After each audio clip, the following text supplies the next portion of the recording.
Welcome, everyone. Today we're going to talk about Ayurveda and chronic disease.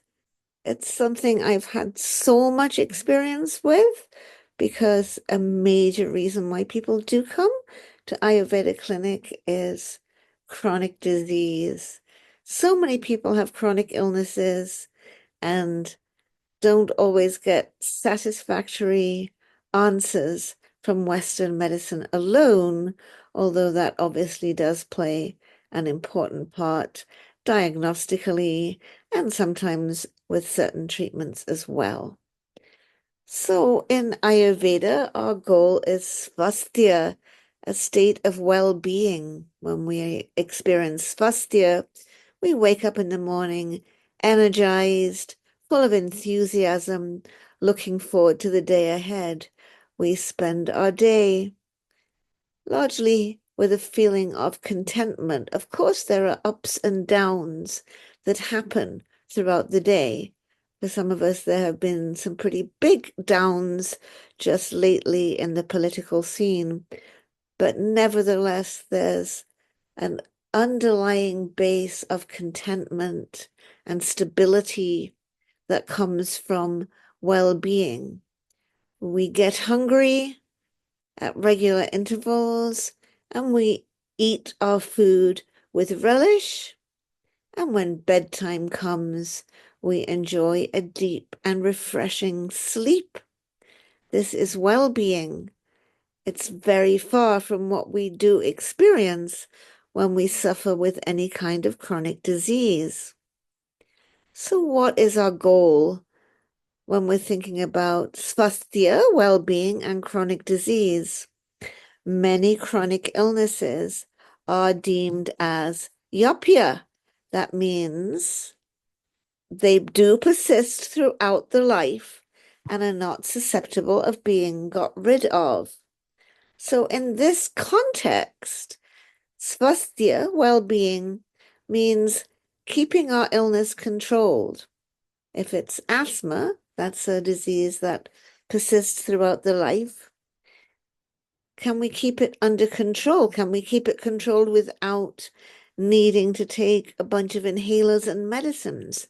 Can we keep our asthma controlled such that it's not really bothering us? If it's diabetes, can we keep our diabetes under control? Be that with herbs or medicines or a combination of drug medicines and herbs, whatever we need to keep that under control.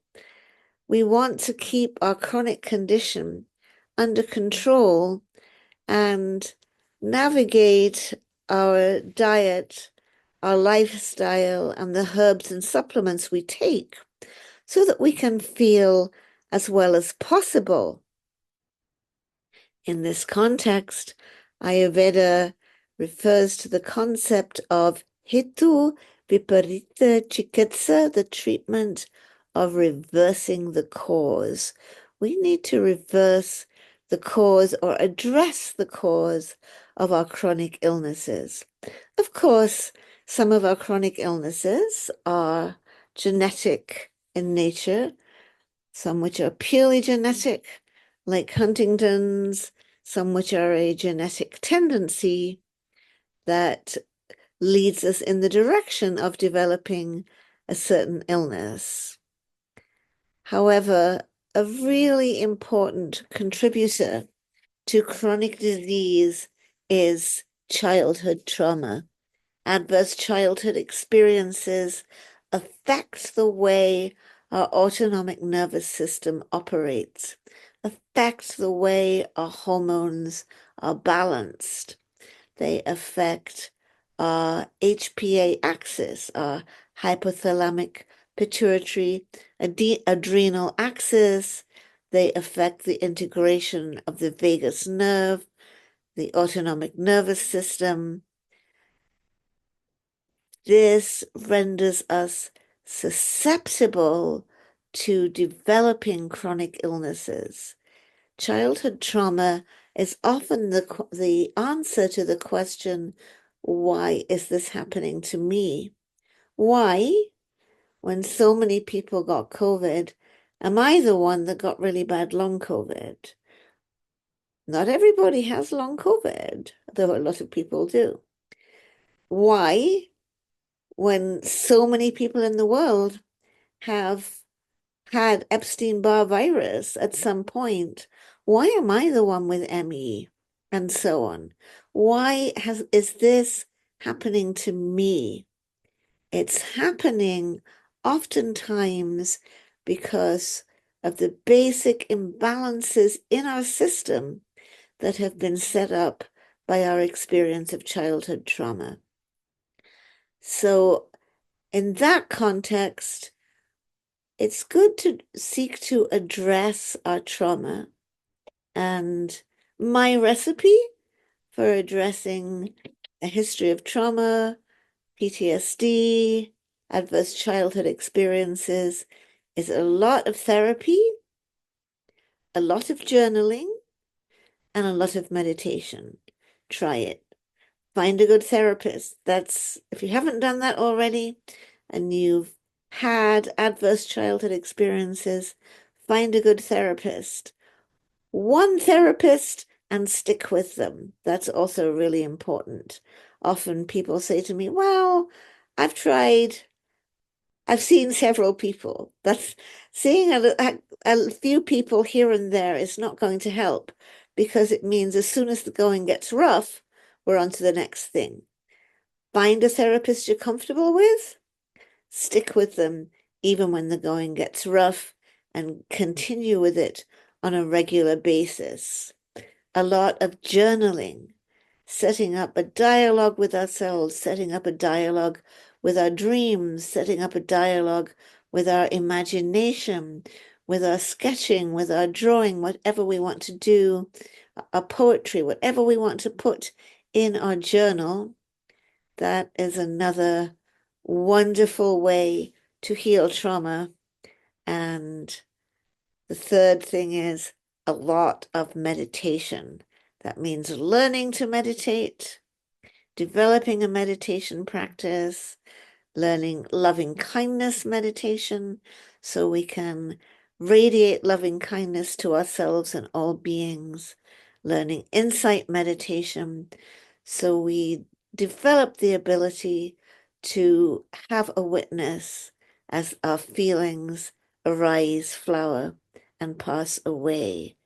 So through these methods, we can actually reprogram our damaged nervous system and our damaged endocrine system, our damaged HPA axis, and give ourselves a better chance to feel as well as possible.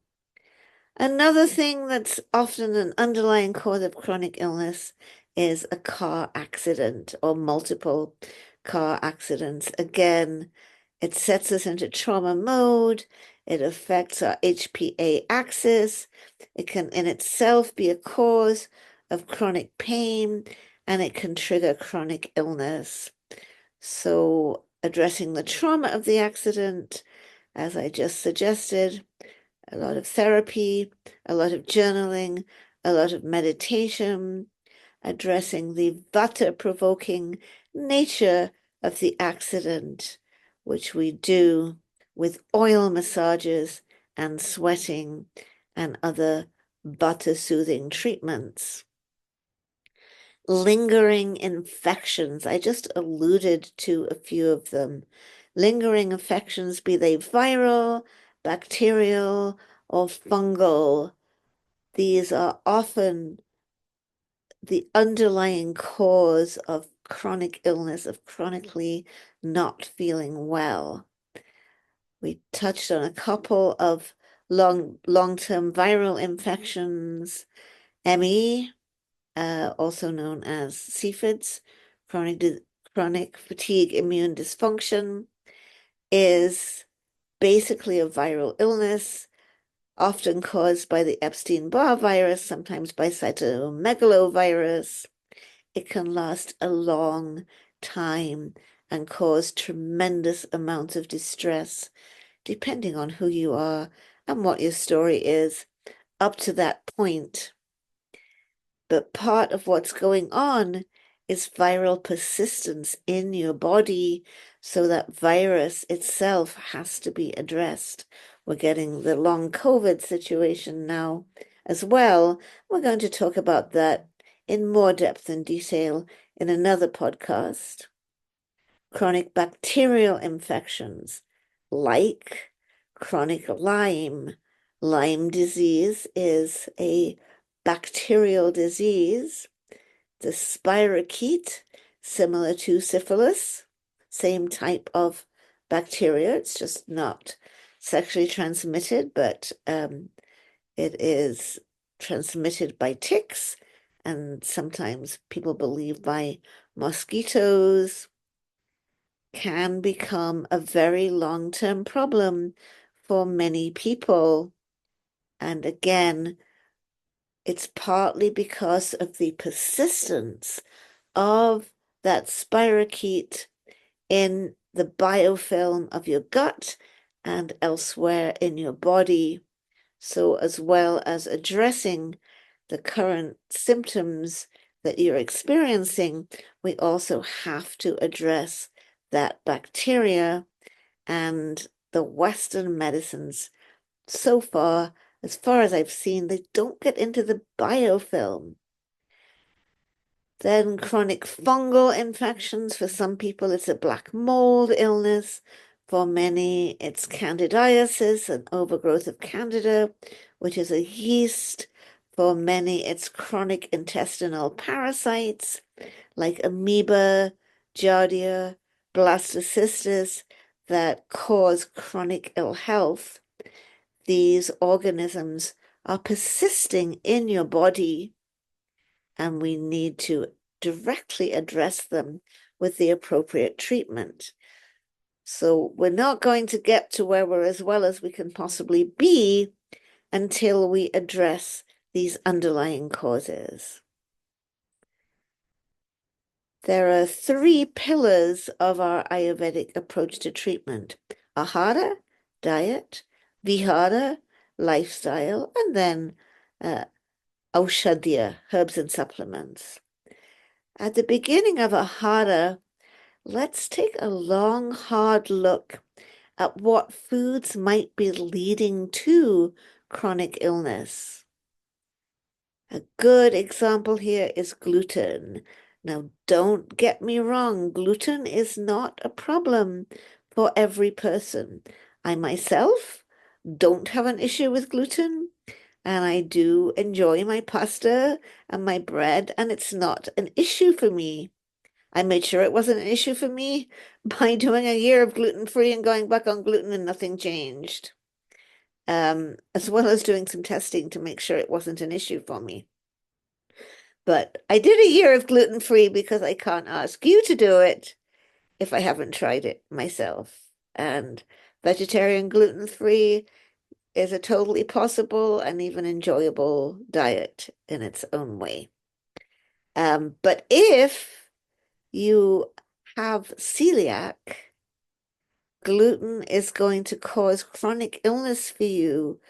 It's going to cause illnesses not only in the digestive tract, it's going to spread deeper into the body, what we say in Ayurveda, into the deeper dhatus, affecting the joints, affecting the brain, can even cause dementia.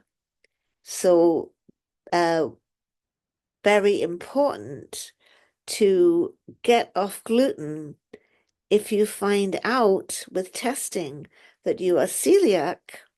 But there is also something known as non-celiac gluten intolerance. And it's a real thing. I even saw an article about it in the BMJ, the British Medical Journal, a gold standard journal.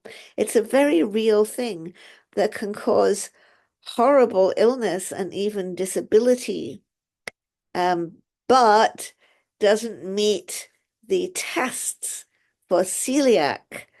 So if you have non-celiac gluten intolerance, you're also going to have all kinds of unexplained chronic illness as long as you're eating gluten. So a simple rule is if you have chronic illness, let's try 3 months gluten-free. See if you improve. Does that make a difference? If it makes no difference, just get back on the gluten. Yum, yum, you get to have normal bread. Lucky you. If it seems like it's maybe making a difference, try it for 3 months, and then you can do a gluten challenge, which means have a gluten food, just something like a tortilla or some pasta, not bread, because that can cause confusion because there's yeast in bread as well as gluten. And some of us, myself included, get made sick by chronically eating yeast. So eat a yeast-free gluten thing, a decent amount. Note down any symptoms or reactions. Wait a couple days, do it again, see what happens. If nothing happens, see how your health goes if you get back on the gluten. The third thing that can sometimes happen when you get off gluten is like, oh my God, I'm never going to have that stuff again because suddenly you feel well. That's happened to a lot of my patients. May I say, especially my kapha patients, because the gunas, the qualities or properties of gluten, heavy, sticky, slimy, dense, um, dull, are the same as the properties or qualities of kapha. So there's a tendency for gluten not to be a really good friend to kapha. So I would suggest for anyone with chronic illness, try it out. I'm not saying gluten's bad for everyone. If it's fine for all the people it's fine for, see which category you fall into. Next, ahara means eating the best diet you can manage given your energy level. Do you have someone that's else in your family, a spouse, a parent, a roommate that's doing most of the cooking?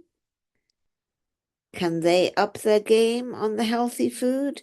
Do you have to cook for yourself? That can be difficult if you don't have a lot of energy. So try to eat as well as you can, given the energy that you have. See if you can focus on fruits, vegetables, whole grains, healthy fats like avocado, olive oil, ghee, organic butter. See if you can have grains, legumes, beans, pulses, khichdi. See if you can have a healthy diet as possible. You can look at our website, alandiashram.org, and you can click on recipes and see all kinds of delicious recipes for healthy foods.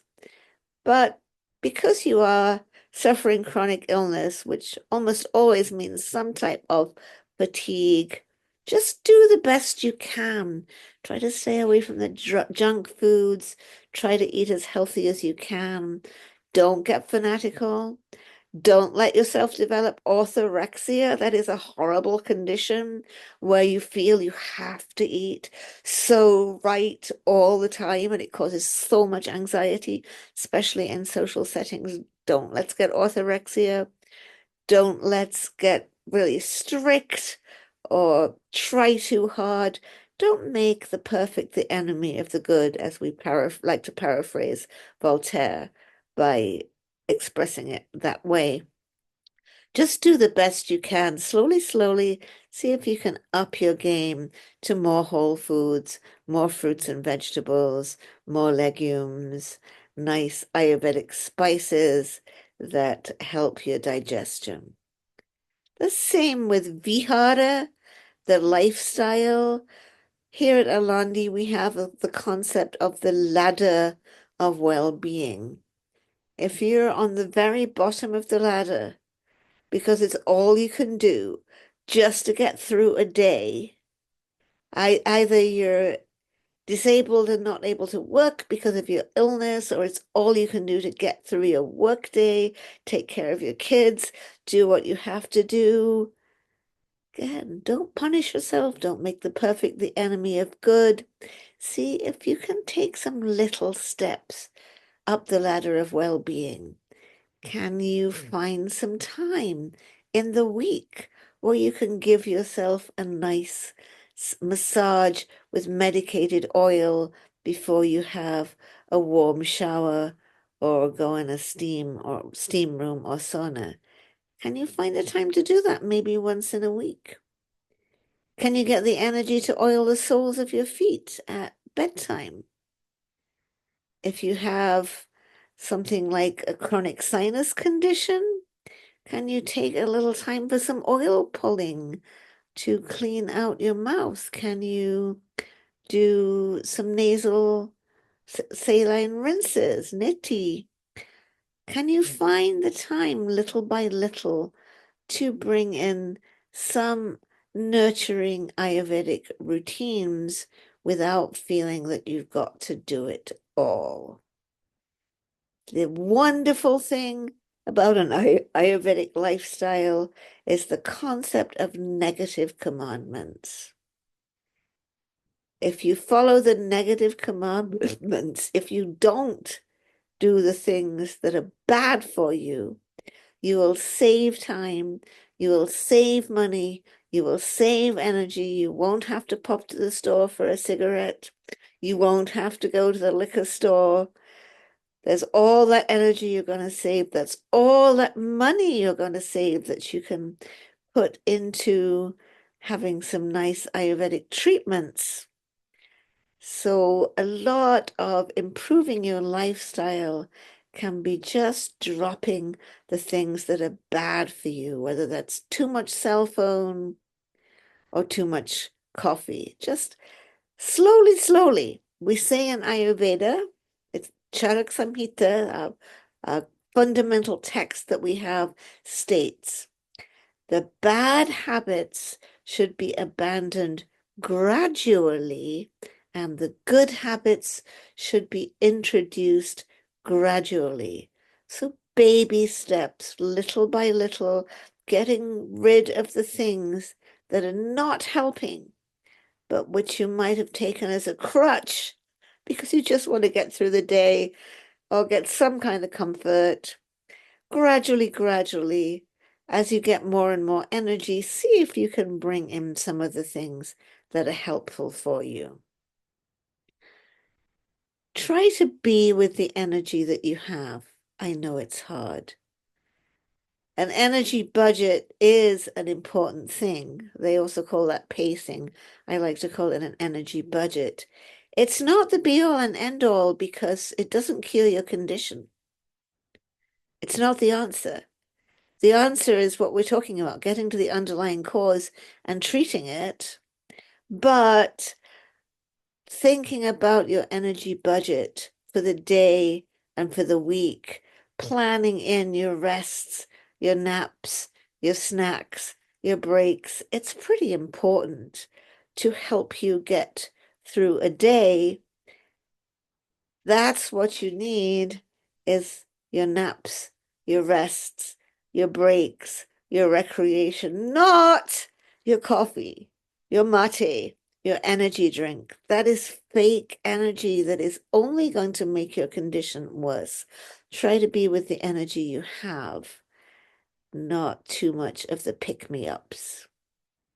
Many of my patients of chronic disease do come in with 1 to 2 bags entirely full of supplements they are taking. What that shows to me, and in fact, what I was taught in medical school, is if you have to take all of these things, it shows that nothing is working. If you have to take so many things, none of them are the things that have solved the problem. And it can be tiring and stressful to take so many supplements, and certainly expensive. So one of the things to think about is slowly being able to wean off having to have all of those supplements as you can improve your health through Ayurveda. And a note here, even if it's a herb from India, like ashwagandha or boswellia or guggalipid, which comes from guggulu, which is some of the fad herbs. They become fads when they're used in this way. It might come from India. It might be part of the Ayurvedic pharmacopoeia. A herb is only Ayurvedic when we use it Ayurvedically. That means when we use that herb, thinking about your prakriti, your constitution, your vikriti, your current imbalance, the season and environment in which you live, as well as the condition that you are dealing with. And when we pair or combine that herb with other friends and allies among herbs and with anupams, the things like honey or warm water or aloe vera or milk that we take it with, then it becomes Ayurvedic when it's used by a practitioner of Ayurveda in an Ayurvedic way. So if you have a chronic illness, we have to think about the concept of ojas. Ojas is a little bit hard to explain, but it seems to be somewhat analogous to your immunity. It is your core strength, your ability to resist disease, your ability to have the energy and the get up and go that is appropriate for your age and state in life, your ability to have a good libido and a good sex life. All of that rests on your ojas. If you're chronically ill, it's likely that doshas have invaded into ojas, and ojas itself has become weak and low, and these causes that we've been talking about, the childhood trauma, the car accidents, the lingering infections, they are the things that in the first place have impaired your ojas. So in order to have you feel as well as you can possibly feel, we need to restore your ojas. And not with caffeine doesn't restore your ojas. It literally depletes it more and more and more and more. It's caffeine is like a credit card without a spending limit. And you just keep getting deeper and deeper and deeper into biological debt. What I found to be one of the most valuable ways to restore ojas is the Ayurvedic cleansing process known as panchakarma. Panchakarma means 5 actions. It's an in-depth cleanse where it includes preparatory processes, oiling, sweating externally, and eating an oil or a ghee for some days to oil us, lubricate us internally. Those things are not panchakarma. Sometimes in the spa world, you'll see oiling and sweating billed as being what panchakarma is. Those are the preparations for the purva karma, we call it. Those are the preparations for panchakarma. So we do those preparations. Then the panchakarma itself refers to 5 actions through which we expel toxins. We can expel toxins by therapeutic vomiting, not our most popular practice, but for us asthma sufferers, could be a lifesaver, a health saver. So for some of us, it's worth it. The purgation, most people are pretty cool with that. Vasti, which is kind of like an enema, but not like your typical enema, because you're administering oils or herbal decoctions and you're soothing vata. That's the point of it. And there's 2 different kinds of herbs, of enemas that make up part of those 5 actions. And then nasya or nose drops for clearing the head. And then also typically bloodletting through leeches, which we don't, here in America, we don't get to use those leeches because we're not allowed to. We might have you go get a blood test if we want you to have a bit of blood taken out. So that's a tiny taste of what panchakarma is. I guess I should at some planning to do a podcast that'll explain more about panchakarma for you. But panchakarma, doing a 7-day series of these appropriate practices planned out for you by a qualified Ayurvedic practitioner can be a really big help to restore ojas.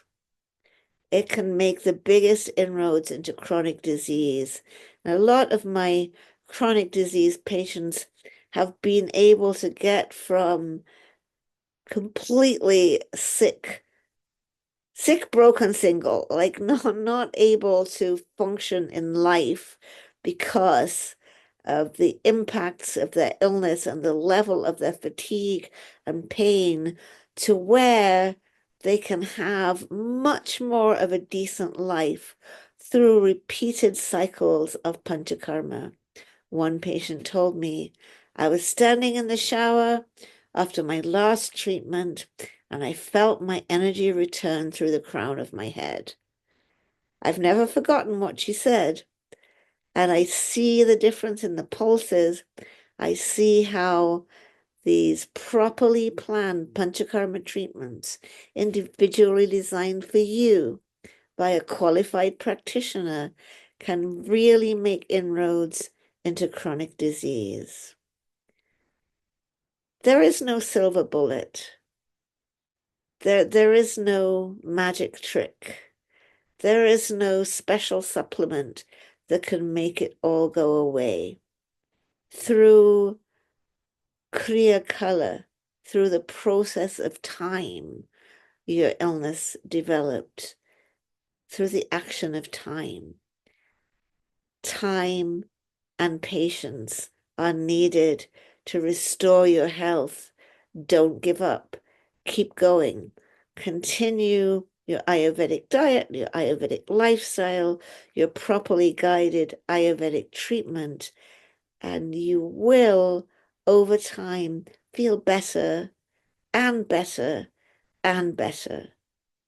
It works like that. Okay, that's it for today.